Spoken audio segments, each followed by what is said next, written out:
What up, y'all? I'm Sevyn Streeter, and this is Hip Hop Since 1987. Hip Hop Since 1987.com.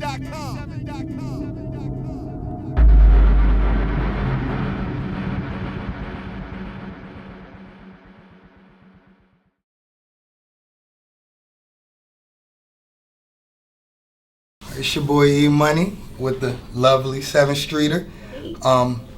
Just killed the Temple University stage. Definitely just wrecked it.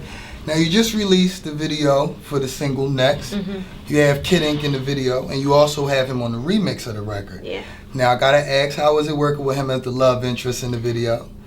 It was fun. We had a good time. We laughed the whole shoot, the whole day, but you know, we had a good time. We had a really good time. We were I always tell the story, it was so hot on the couch scene. When we sit on the couch, it was just hot because the sun was like beaming through. So, you know, we looked cool, but we were like sweaty and hot and laughing because we were sweaty and hot. Yeah. Okay. But it was fun. We had a great time. We had a good time. Okay, now you dropped the Call Me Crazy project last year. What you got going on next? I'm sure you got, you know, an album coming. How many songs you got done for that album? What's going on? Man, well, I mean, just, you know, because I write a lot of my songs, so I always have records. So we actually have a lot of songs that, we have a couple songs that we know for sure that are going to go on the album.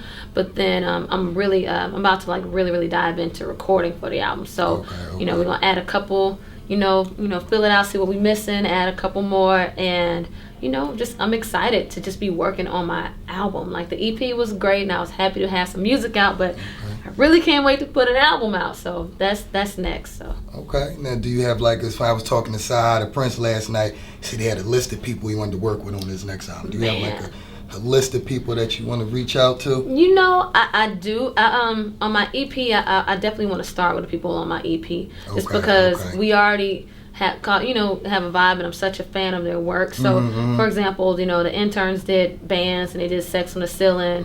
You know, Free School and Diplo did It Won't Stop, and D-Mile did Next, and he did Come On Over, and them joints did Call Me Crazy. So those producers I definitely want to go in with, you know, first.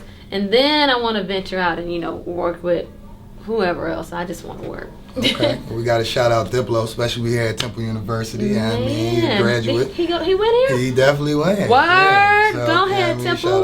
Shout out to Diplo. Okay. He's crazy. He's incredible. Yeah. You got any title ideas for the project?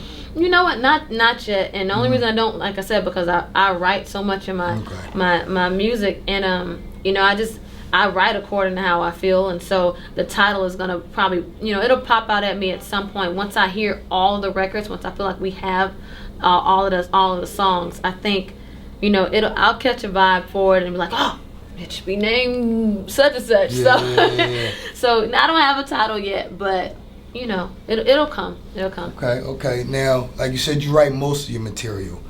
The songs that you don't write,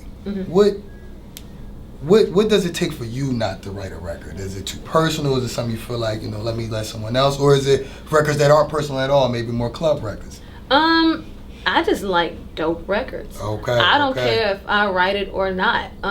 You know, if somebody write a great record is a great record. There you go. So I'm going to cut it regardless and keep it I don't care if I write it. It just so happens that a lot of my stuff I do write, but I'm so open to people, you know, sending me records, writing records. I'm very open to that. Okay. Now, like you said, you've written for some of the biggest artists in the game: Ariana Grande, Kelly Rowland, Chris Brown. The list goes on. Who are you working with now from the songwriting perspective? Well, I've been on the road a lot, but the great thing about, you know, when I wasn't on the road, when writing a lot, especially throughout the years, is that you always have some records that are sitting in the vault. So I actually just found out that I have Tamar Braxton's new single, and it's a song called Pieces. I had her last single. It was called All the Way Home. And then I got a phone call like the other week and said that, hey, you got her next single. So her new single is called Pieces, and I wrote it. Yay. Shout out to Tamar. I love Tamar. I'm a Tamarcia. She know I love her. Hey, boo. Yeah, shout out Tamar. Now, I always think it's smart when songwriters, you know, venture out and put out their own artists, like a Rico Love. Do you ever see yourself, you know, putting out an artist with that Sevyn Streeter brand, you know? Ooh, I haven't even thought about that. Okay. That you like the first person that ever really made me think about that. Well, I remember that I'm the first person. You are, for real. You like the first person to really make me think about that. I definitely, I would love to, but I would just, it's such a huge responsibility. And I say that from experience. You know, I've been in a couple of different situations, and I know what it feels like to not take care of your artist, and I know what it feels like to be in a situation where I'm taken care of, because that's the situation now. I'm very well taken care of by, you know, by my management, by my production company, by my label. So when I think about having artists of my own, I would never do it unless I was absolutely 120% ready, because I am responsible for somebody's life, somebody's dreams. Somebody, if something don't go right, they looking at me, and I'm talking from experience because I've had some people be very irresponsible with my life and my dreams, and it does not feel good. I was ready to kill them, so I don't want no artist ready to kill me. So I won't get into that until I'm absolutely 120% ready to be, you know, selfless and commit to an artist. Yeah. Okay. Now, hey, now you have to respect that. You have to respect that. Back to your performance. You know, you just burnt down Temple University stage. Thank you. But I noticed, you know, a few months ago, a month ago, you SOBs. You know, you gave Mac Wild, you know, a lap dance, and then, you know, a little bit after that, I saw the actor from the movie The Heat, Spoken Reasons, gave him a lap dance. You know. Did.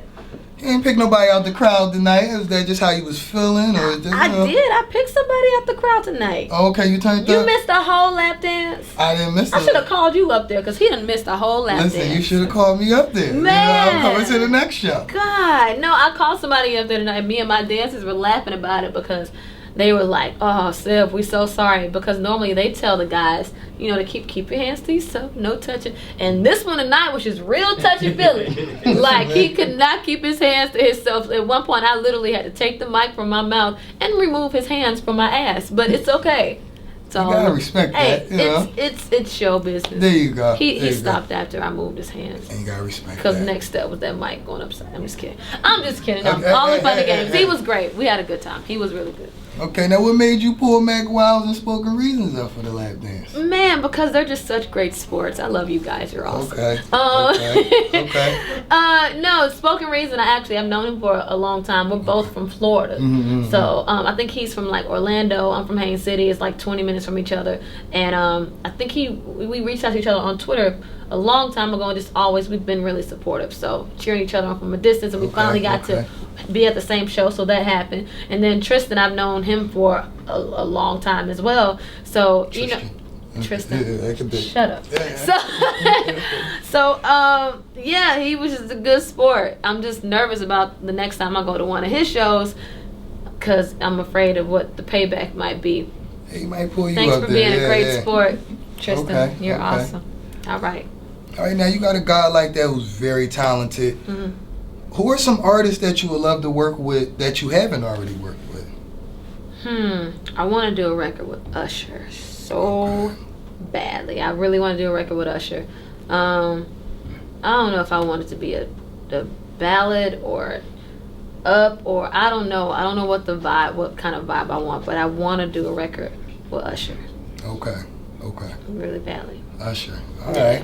Now, how do you feel about the state of R&B right now? For a while, you had a lot of people saying they felt like a lot of R&B artists was doing too much pop music, but I feel like with you, Chris Brown, artists like The Weeknd, August Alsina, R&B is definitely strong. I'm so excited. Okay. I'm really excited. First of all, I'm a fan of all kinds of music. I write pop records, 3 times. I write R&B records all the way home. I write, bigger type of worldlier records like New Day with Alicia Keys. Like I write a lot of different types of songs all the time. So not to alienate any other genre, but I grew up on 90s R&B. I love 90s R&B, and I'm so happy to see it like take on. I feel like it's just like it's progressed. You know what I mean? Like where we are right now. Like I love what Miguel does. It's like he took all of like the great things that we love about our old 90s R&B or older R&B and made it modern. You know what I mean? So I love I love that. I love what Miguel does. I love what Janae does. I love what August does. I'm very excited about it. Okay. I really am. Like, I'm so excited about it. So, shout out to like all of the artists. Like, I'm a big fan of all of those artists. Okay. Now, last question before we let you get out of here. We know you and Chris Brown are tight. Have you been able to talk to him? How's he doing? All we do is pray. I can do it. Yeah. I just pray. We just pray. God's will definitely be done. So that's all I have to say about that. Okay. Well, it's your boy E Money with the lovely Sevyn Streeter. Yeah. And we signing out with hiphop-since-1987.com. Shout my hip-hop since 1987 niggas. Hip-hop since 1987.com.